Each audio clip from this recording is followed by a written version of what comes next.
Good morning, everybody, and welcome back to The Walk. Today is Monday, June 16th, and we are up to Hebrews chapter 4. Hebrews chapter 4 is probably among my favorite chapters in the Bible. It's got some really great information, so let's dive right in. Verse 1 says, "Therefore, while the promise of entering his rest still stands, let us fear, lest any of you should seem to have failed to reach it." Okay, so we ended chapter 3 talking about rest. We're still talking about that rest. And what's interesting is that in our culture, especially in the United States, we are very much a culture of not going all the way in our relationship with Christ and not getting to that rest. It's almost like we don't even value that rest. So it's really important that we understand what the value is in entering that rest. And that part of that rest does require work, which we're going to see, especially when we get up to verse 12. So this psalmist warned the new generations not to reject the gift of God's rest. Remember that this is a quote from one of the Psalms. So there's a lot of value in the promises from God. So God is promising them that rest still stands. And when you get a promise from God, you know three things. First of all, it's a guarantee. That promise is 100%. It's going to come to fruition. God promises it. And he has not closed the door on that rest. He has kept it open as part of that promise. Secondly, he never removes our free will. It's up to us whether or not we want to get to that level and enter that rest. Third, missing the promises of God means less blessings from God. God will limit the amount of blessings. You can't have the blessing of being in God's rest unless you enter the blessing of God's rest. He's not going to throw it upon you and force it on you.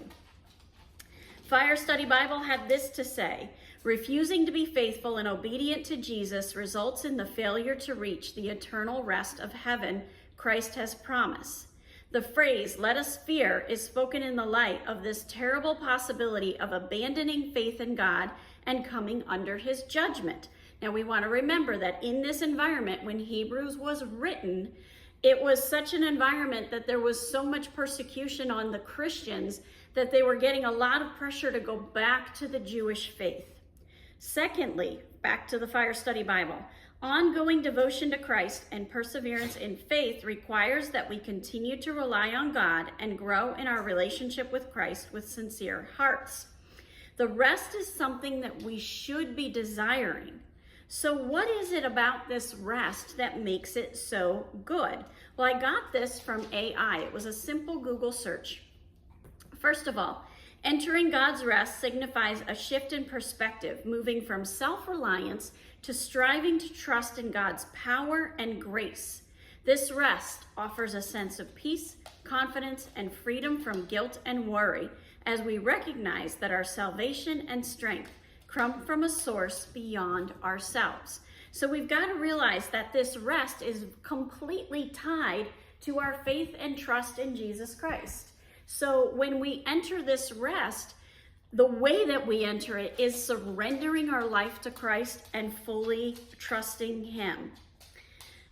Verse 2, "For good news came to us just as to them, but the message they heard did not benefit them because they were not united in faith with those who listened." So this "them" refers to the Israelites that left Egypt and failed to make it to the promised land. Remember, they never entered that rest. The good news includes the fact that we can have God's rest. They received the good news, but they rejected it and they chose grumbling and saying, "Why don't we have this? And why don't we have that?" They argued, they complained, they didn't unite under God's leadership. So it's all about how we respond.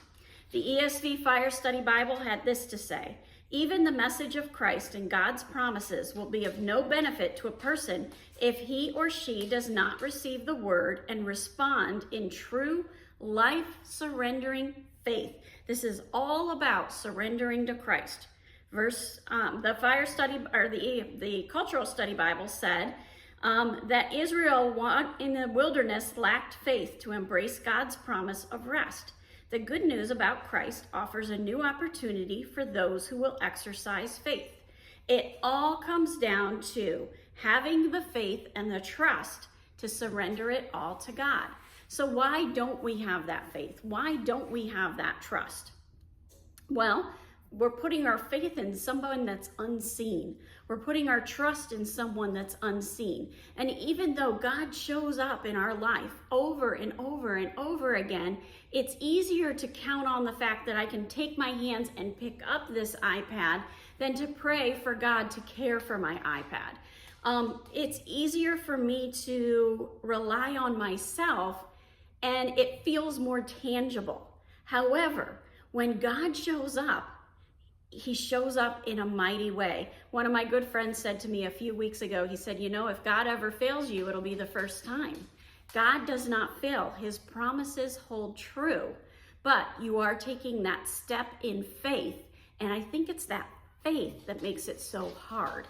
It's that lack of faith, and surrendering it all is very scary. Putting everything to the side and going into something new can be very scary, but it's so very worth it.